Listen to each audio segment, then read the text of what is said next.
എല്ലാ കൂട്ടുകാർക്കും നല്ലൊരു രാത്രി ആശംസിച്ചുകൊണ്ട് നമുക്ക് നേരെ കിരണിന്റെയും കല്യാണിയുടെയും നാളത്തെ നല്ലൊരു പ്രൊമോ വിശേഷം കേട്ടാലോ. ആദ്യമായി കാണുന്നവരാണെങ്കിൽ ചാനൽ ഇഷ്ടപ്പെട്ട ഒന്ന് സബ്സ്ക്രൈബ് ചെയ്യാൻ മറക്കരുതേ. അതോടൊപ്പം തന്നെ കണ്ടുകൊണ്ടിരിക്കുന്ന എല്ലാവരുടെ സപ്പോർട്ടിലേക്കും തുടർന്നും പ്രതീക്ഷിച്ചുകൊണ്ട് നമുക്ക് നേരെ നമ്മുടെ വിശേഷത്തിലേക്ക് അങ്ങോട്ട് പോയാലോ. അങ്ങനെ ഇന്നത്തെ വിശേഷം നമ്മൾ കണ്ടു. ആകെപ്പാടെ തകർന്ന് തരിപ്പണമായിട്ട് നിൽക്കുകയാണ് പ്രകാശൻ. പ്രകാശനെ വെല്ലുവിളിച്ചിട്ട് ലക്ഷ്മിയമ്മയും കൂടെ നിൽക്കുകയാണ്. പ്രകാശൻ എന്ത് ചെയ്യണമെന്ന് അറിയത്തില്ല. പ്രകാശൻ പെട്ടെന്ന് കാർത്തിയോട് പറഞ്ഞു, മോളെ നമുക്ക് അങ്ങോട്ട് പോയേക്കാം. ഇവരേതാണ്ട് ഭ്രാന്ത് ഭർത്താനൊക്കെ പറയണേ, പിച്ചും പെയ്യും പറയണേ. എനിക്ക് സ്ത്രീനെ അറിയത്ത് പോലും ഇല്ലെന്ന് പറയണം. നിനക്ക് അറിയത്തില്ലല്ലേടാ, നിന്നെ ഞാൻ അറിയിച്ചു തരുന്നുണ്ടെന്ന് പറയണം. പിന്നീട് കാർത്തിയോടായിട്ട് പറഞ്ഞു, അതെ മോളെ, നിന്നോടുള്ള സ്നേഹക്കൂടൽ കൊണ്ട് പറയുന്ന ദേ ഇവനെ പോലെ ഉള്ളവനെയൊക്കെ കൂടെ കൊണ്ടുവരുന്നുണ്ടല്ലോ. നീ മാത്രമല്ല നിന്റെ അമ്മയും പെട്ടുപോളൂ. എത്രയും പെട്ടെന്ന് തന്നെ ഇവിടെ നിന്ന് തലയുരാൻ നോക്ക്. നിന്റെ അമ്മയുടെ ജീവൻ എങ്ങനെ രക്ഷപ്പെട്ടെന്ന് പറയാം. ഒരു പക്ഷെ കല്യാണം കഴിഞ്ഞു പോയിട്ടുണ്ടായിരുന്നെങ്കിൽ ദേ ഏറ്റവും വലിയ കുരുക്കായിരിക്കും നിന്റെ അമ്മയ്ക്ക് കിട്ടാൻ പോണേ എന്ന് പറയാണ്. ഇത് കേട്ടതും കാർത്തി പറഞ്ഞു, അതൊക്കെ ഞങ്ങൾക്കറിയാം എന്ത് ചെയ്യണമെന്ന് പറയണം. ഹോ, നിനക്ക് വിശ്വാസം വരുന്നില്ലല്ലേ? നീ വിശ്വസിച്ചോളൂ, അധികം വൈകാതെ നിനക്ക് വിശ്വാസം ആയിക്കോളും.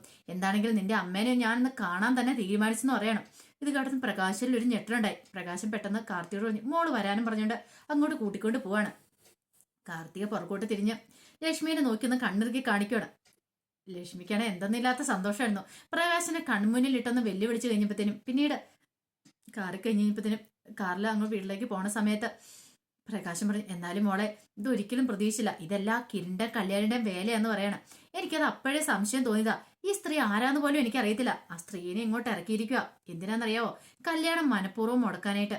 അല്ലച്ചാ, ഇനിയിപ്പോ അവര് കോടതിയിൽ എങ്ങാനും പോവോ, എന്തെങ്കിലും തെളിവുകൾ ഹാജരാക്കുമെന്ന് വെക്കും. ഏയ്, അങ്ങനെയൊന്നും ഉണ്ടാകത്തില്ല മോളെ. ഈ കല്യാണം മുടക്കാൻ വേണ്ടി ചെയ്ത പരിപാടിയല്ലേ. എനിക്കറിയാം എന്ത് ചെയ്യണമെന്ന്. എന്നാലും ഒരു കാര്യമില്ലാതെ അവരെന്തിനാ അച്ഛനെ വന്ന് ഇങ്ങനെ വെല്ലുവിളിച്ചിട്ട് പോയത്? കിരണും കല്യാണിയൊക്കെ അങ്ങനെ ചെയ്യുമോന്ന് ചോദിക്കുക. ചെയ്യും മോളെ, ഇതല്ല ഇതിലപ്പുറം ചെയ്യുമെന്ന് പറയണം. കല്യാണം മുടക്കുക മാത്രമല്ലായിരുന്നു അവരുടെ ലക്ഷ്യം. അല്ല മോളെ, ഇതൊക്കെ അമ്മ അറിഞ്ഞെന്ന് ചോദിക്കും. അല്ല അമ്മ, അച്ഛൻ വന്നിട്ടില്ലെന്ന് അറിഞ്ഞിട്ടുള്ളൂ. പോലീസ് സ്റ്റേഷനിലേക്ക് അച്ഛനെ കൊണ്ടുപോയെന്ന് അറിയത്തുള്ളൂ. ബാക്കി ഇതിനെക്കുറിച്ചൊന്നും അറിയത്തില്ലെന്ന് പറയാം. തൽക്കാലത്തേക്ക് മോൾ ഇതിനെക്കുറിച്ചൊന്നും പറയാൻ പോകണ്ട കേട്ടോ. ഒരു പക്ഷെ മഹാലക്ഷ്മിക്ക് സങ്കടമാവും ഇതറിഞ്ഞു കഴിഞ്ഞിട്ടുണ്ടെങ്കിൽ. പാവം, എന്തുമാത്രം പ്രതീക്ഷയോടെ ആരും കാത്തിരിക്കുന്നത്. അതേ അച്ഛാ, നല്ല പ്രതീക്ഷയോടെ കൂടി കാത്തിരിക്കുന്നേ. അമ്മയ്ക്ക് നല്ല വിഷമാവെന്ന് പറയണേ. പിന്നീട് അവരങ്ങനെ വീട്ടിലേക്ക് ചെല്ലുക. ഈ സമയത്ത് വിക്രവും ഭാനുമതി മുത്തശ്ശിയൊക്കെ അവിടെ ഉണ്ടായിരുന്നു. ചെന്ന് കയറി പടിതന്നെ വിക്രം ചോദിച്ചു, അല്ല എന്താ അവിടെ ഉണ്ടായത്? എന്താ സംഭവിച്ചാ? ആ കിരണിന്റെ കല്യാണിയുടെ വേലയായിരുന്നു എല്ലാം അല്ലേന്ന് ചോദിക്കുകയാണ്.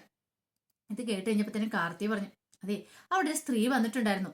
അച്ഛന്റെ ആദ്യ ഭാര്യയാന്നും പറഞ്ഞാ വന്നേ. അച്ഛന്റെ ആദ്യ ഭാര്യയോ? ഇതെന്തൊക്കെയാ കാർത്തിയേച്ച് പറയണെന്ന് വെക്കും. അതെ, അങ്ങനെ പറഞ്ഞോണ്ടാവുന്നേ. അവർക്കൊരു മോളും ഉണ്ട് പോലും. അവർ കൊണ്ട് കേസ് കൊടുത്തിരിക്കുക. അവരുമായിട്ടുള്ള വിവാഹബന്ധം വേർപിരിയാതെയാണ് ഇതേ അച്ഛൻ വേറെ കല്യാണം കഴിക്കാൻ പോണേന്ന്. ഇവിടെയൊന്നുമല്ല, അവർക്ക് അങ്ങ് വേറെ പുറത്തെവിടെയാണ്ട. അവൾ തമിഴ്നാട്ടിൽ നിന്നോ മറ്റോ അങ്ങോട്ട് വന്നിരിക്കുന്നു പറയണം. ഇത് കേട്ടിച്ചപ്പോ വിക്രം പ്രകാശൻ ഇങ്ങനെ അടിപൊടി ഒന്ന് നോക്കണം. എന്നിട്ട് ചോദിച്ചു, സത്യമാണോ അച്ഛൻ പറയണെന്ന് ചോദിക്കും. ദേ, അങ്ങനെയൊന്നും ഇല്ലാന്ന് പറയാം, വെറുതെ കള്ളത്തരം പറയുന്നതെന്ന് പറയണം.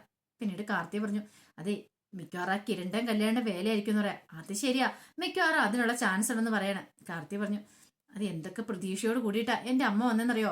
സർഭാഭരണം വിഭൂഷിതയായിട്ടാ അമ്മ അങ്ങോട്ട് വന്ന്, നിറച്ച് സ്വർണ്ണമൊക്കെ ധരിച്ച്. പക്ഷെ എന്ത് ചെയ്യാനാ, ഈ കാര്യം അറിഞ്ഞപ്പോ തന്നെ അമ്മയുടെ സ്വഭാവം തകർന്നു പോയി. അമ്മ അങ്ങോട്ട് തിരികെ പോയെന്ന് പറയാണ്. അമ്മ ഒരിക്കലും പ്രതീക്ഷിച്ച കാര്യമല്ല. അച്ഛനുമായിട്ട് ഇന്ന് ഒന്നിക്കാന്ന് കരുതി ഇരുന്നല്ലേന്ന് ചോദിക്കുകയാണ്. പ്രകാശനാണ് ഇതിലിപ്പോ ഒരു ബുദ്ധിമുട്ട് വേറെ ഉണ്ടാവാനില്ല. അതെ, ഞാൻ പോയിന്ന് ഡ്രസ്സൊക്കെ മാറ്റിട്ടേന്ന് പറഞ്ഞുകൊണ്ട് കാർത്തി അങ്ങോട്ട് കയറി പോവാണ്. ഈ സമയം വിക്രം ചെന്നിട്ട് ചോദിച്ചു, എന്താ അച്ഛാ ഇതൊക്കെ? സത്യം പറ, അച്ഛനെ ഇനി ആദ്യ ഭാര്യയോ മറ്റോ ഉണ്ടായിരുന്നോ എന്ന് ചോദിക്കും. എടാ മോനെ, അങ്ങനെയൊന്നും ഇല്ല. അച്ഛൻ എന്നോട് കള്ളത്തരം പറയണ്ട. ഒരു കാര്യമില്ലാതെ എന്താണോ ആ സ്ത്രീ വരേണ്ട കാര്യമില്ലെന്ന് പറയണം. അല്ല, ആ സ്ത്രീ ആരാ എന്താന്നൊക്കെ അച്ഛൻ അന്വേഷിച്ചില്ലേന്ന് നിൽക്കും. അത് പിന്നെ മോനെ, ഞാൻ അതിനെക്കുറിച്ച് കൂടുതലൊന്നും അന്വേഷിക്കാൻ പോയില്ലെന്ന് പറയാം. എങ്കിലും എനിക്ക് അവരെ ഒന്ന് കാണണം, അവരെ കണ്ട് രണ്ട് വർത്താനം പറയണമെന്ന് പറയാം. വേണ്ട വേണ്ട, നീ അതിനൊന്നും മെനക്കെടാൻ പോകണ്ട. എന്താ വെച്ചാ അതിന്റെ കാര്യമൊന്നും ഇല്ലെന്ന് പറയണം. തൽക്കാലത്തേക്ക് നീ ഇപ്പൊ ഒന്നിനും മെനക്കെടാൻ പോകണ്ട. എനിക്കറിയാം എന്ത് ചെയ്യണമെന്ന്. ഒന്നും അല്ലെങ്കിലും കാർത്തിമോളും ഒപ്പം ഉണ്ടല്ലോ. എന്നാലും കല്യാണം തുടങ്ങിയില്ല അച്ഛാ. ഇനി ആ കല്യാണം നടക്കുമെന്ന് ചോദിക്കാം. അതൊക്കെ ശരിയാക്കാം. എന്തായാലും കാർത്തിമോൾ നമ്മളോടൊപ്പം ഉണ്ടല്ലോ. പിന്നെ നമ്മളെന്തിനാ ഭയക്കണേ? അവൾ നമ്മളോടൊപ്പം ഉള്ളിടത്തോളം കാലം നമ്മൾ പിന്നെ പേടിക്കേണ്ട കാര്യമൊന്നുമില്ലെന്ന് പറയാണ്. പ്രകാശന് ദേഹവാസകലം വേദനയായിരുന്നു. എന്താ വെച്ചാ ആ പോലീസുകാരൻ എനിക്ക് നന്നായിട്ട് പണി തന്നു. എന്താണല്ലോ അവന്റെ തൊപ്പി ഞാൻ തെറിപ്പിക്കും അധികം വൈകാതെ തന്നെ. ഞാനിന്ന് സെറ്റ് ആയിക്കോട്ടെ, കാർത്തിക മോളെ കൊണ്ട് പറഞ്ഞ് ഞാൻ അവനിട്ടുള്ള പണി ഞാൻ കൊടുക്കുന്നുണ്ട് എന്നൊക്കെ പറഞ്ഞിട്ട് പ്രകാശം പറഞ്ഞു, ഞാൻ അന്ന് കുളിച്ചിട്ടെ എന്ന് പറഞ്ഞ് അങ്ങോട്ട് കയറി പോവാണ്. പ്രകാശം പോയ പറയാ ഭാനുമതി മുത്തശ്ശി അങ്ങോട്ട് ചെല്ലുവാണ്. മുത്തശ്ശിയുടെ കഥ കളിച്ചു. എന്നിട്ട് ചോദിച്ചാൽ എന്താടാ പ്രകാശ, എന്താ സംഭവിച്ചെന്ന് ചോദിക്കുക. എന്ത് ചെയ്യാൻ, അവളുണ്ടായിരുന്നില്ല ലക്ഷ്മി. അവളാണ് അമ്മ കംപ്ലൈന്റ് കൊടുത്തിരിക്കുന്നു പറയണ. അവളോ? അതെ, അവളെങ്ങനെയാണ് നമ്മൾ ഇവിടെ ഉണ്ടെന്ന്? ആ കിരണം കല്യാണിയൊക്കെ പറഞ്ഞു കാണുമായിരിക്കും, എല്ലാം അറിയാം. അവളെല്ലാം അറിഞ്ഞിട്ടാ വന്നിരിക്കുന്നത്. എൻ്റെ കല്യാണം എന്നൊക്കെ അറിഞ്ഞിട്ട് അവൾ കൊണ്ട് പരാതി കൊടുത്തിരിക്കുക.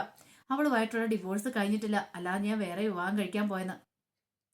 ചതിച്ചല്ലോ എൻ്റെ ഭഗവാനെ, ഇത്രയും കാലം ആരെയാണോ ഭയന്നിരുന്നേ അതങ്ങനെ തന്നെ സംഭവിച്ചു. ദൈവമേ, ഇനിയിപ്പോൾ അവളുടെ ആംഗ്ലമാരെങ്ങാനും ഇങ്ങനെ വന്നിട്ടുണ്ടോ? അതൊന്നും എനിക്കറിയില്ലമ്മേ. സ്റ്റേഷനിൽ വെച്ചല്ലേ ഞാൻ കാണുന്നേ. കൂടുതൽ എനിക്ക് ചോദിക്കാൻ പറ്റുമോ? കാരണം എൻ്റെ കൂടെ നിൽക്കുന്ന ആരാ? കാർത്തിക മോളല്ലേ. ഇവളെങ്ങനെ ഈ കാര്യം അറിഞ്ഞിട്ടുണ്ടെങ്കിലോ? അല്ല, കാർത്തികയുടെ അമ്മ ഈ കാര്യങ്ങളൊക്കെ അറിഞ്ഞോ? അറിഞ്ഞിട്ടില്ലാന്ന് തോന്നേ. ഞാൻ മോളോട് പറയണ്ടെന്ന് പറഞ്ഞിട്ടുണ്ട്. പക്ഷെ കല്യാണം മുടങ്ങിയില്ലമ്മ എന്ന് ചോദിക്കണം. ഇനിയിപ്പോ എന്ത് ചെയ്യൂടാ? എന്തെങ്കിലും ചെയ്യണം. കാർത്തിക മോളെ ഒന്ന് കയ്യിലെടുത്തേ മതിയാവുള്ളൂ. ഈ കല്യാണം ഇനി മുടങ്ങിയ കല്യാണം നടക്കണമെന്ന് പറയാം. അതിനു മുമ്പ് എനിക്ക് ഒന്ന് രണ്ട് പേരെയൊക്കെ ഒന്ന് കാണാനുണ്ട്. ഇതാ കിരണും കല്യാണിയും എല്ലാരും കൂടി ചേർന്ന് ഒപ്പിച്ച പണിയായിരിക്കും. ഉറപ്പായിട്ടും ലക്ഷ്മി അവരോടൊപ്പം കൂടിയിട്ടുണ്ടെങ്കിൽ അപകടമാമേ. എങ്ങനെയാ അവരെ തകർക്കണമെന്ന് പറയണം. അത് ശരിയാ മോനെ. ഉറപ്പായിട്ടും കാർത്തിക മോളെ നീ ചുറ്റിപ്പറ്റിയൊന്നും അറിയാലോ. ഇനി മോളുടെ കയ്യിലല്ല ഇരിക്കുന്നേ. അവള് വിചാരിക്കണം നീ മഹാലക്ഷ്മിയായിട്ട് കല്യാണം നടക്കാനായിട്ട്. അറിയാലോ. അതേമേ, കല്യാണത്തിന് വേണ്ടി ഞാൻ എത്ര ലക്ഷം രൂപയാണെന്നറിയാവോ? അയാളുടെ കയ്യിൽ നിന്ന് വാങ്ങിച്ചിരിക്കുന്ന രാജപ്പണ്ണന്റെ കയ്യിൽ നിന്ന്. അയാൾ ഇതൊക്കെ അറിഞ്ഞുമ്പോൾ നാളിനി എന്താ സംഭവിക്കാൻ പോകുന്ന പോലും അറിയത്തില്ലെന്ന് പറയാണ്. നീ ധൈര്യമായിട്ടിരിക്കുക, ഒന്നും സംഭവിക്കില്ല എന്നൊക്കെ പറഞ്ഞിട്ട് ആശ്വസിപ്പിക്കുന്നുണ്ട് പ്രകാശനെ.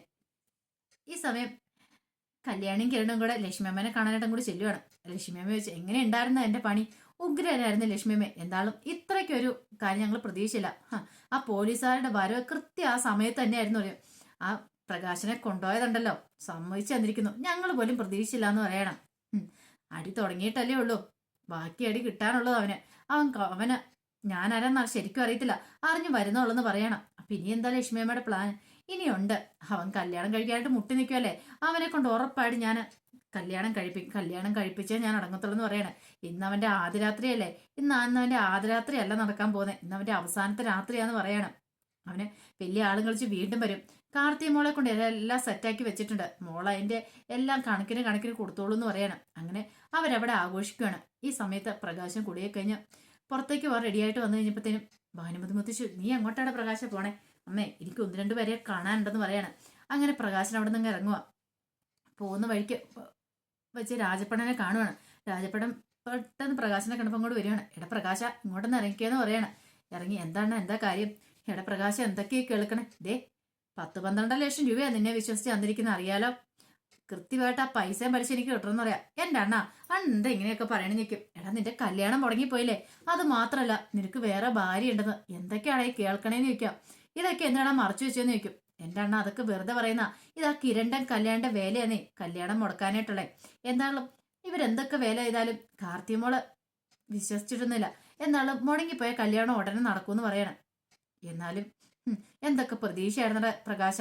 അല്ല, ആ 3 സ്റ്റാർ ഹോട്ടലിലെ ഇതൊക്കെ എങ്ങനെയായി? ഫുഡും കാര്യങ്ങളൊക്കെ അതൊക്കെ പിന്നെ ക്യാൻസൽ ചെയ്യിച്ചു. പൈസ പോയാലും കുഴപ്പമില്ലണ്ണ. എന്തായാലും അവൾമാരെ ഞാൻ വെറുതെ വിടാൻ പോകുന്നില്ല. ആ കാർത്തികേനെ കല്യാണീനെ കിരണിന്റെ ഒക്കെ നല്ല പണി കൊടുക്കുന്നുണ്ട്. പോരാത്തന്നെ ആ ദീപക്കിട്ടെന്ന് പറയണം. ഒരു കാര്യം ഞാൻ പറഞ്ഞേക്കാം, നീ ആർക്കിട്ട് പണി കൊടുത്താലും കുഴപ്പമില്ല, എനിക്കെന്റെ പൈസ കിട്ടണം. മുമ്പായിരുന്നെങ്കിൽ എനിക്ക് കുഴപ്പമില്ലായിരുന്നു, പേടിയില്ലായിരുന്നു, കല്യാണി മോള് തന്നേരം. പക്ഷെ ഇപ്പോഴങ്ങനെയല്ല സ്ഥിതി. നീ അവരെയും വെല്ലുവിളിച്ച് നടക്കുക. ഈ കാർത്തി എന്ന് പറയുന്ന പെണ്ണങ്ങോട് കാലി വാരി പോയണ്ടല്ലോ, ഒന്നും അല്ലാതായി തീരും. നിന്റെ മോന് ഒരു കമ്പനിയുടെ MD എന്ന് പറഞ്ഞിട്ട് കാര്യമില്ല.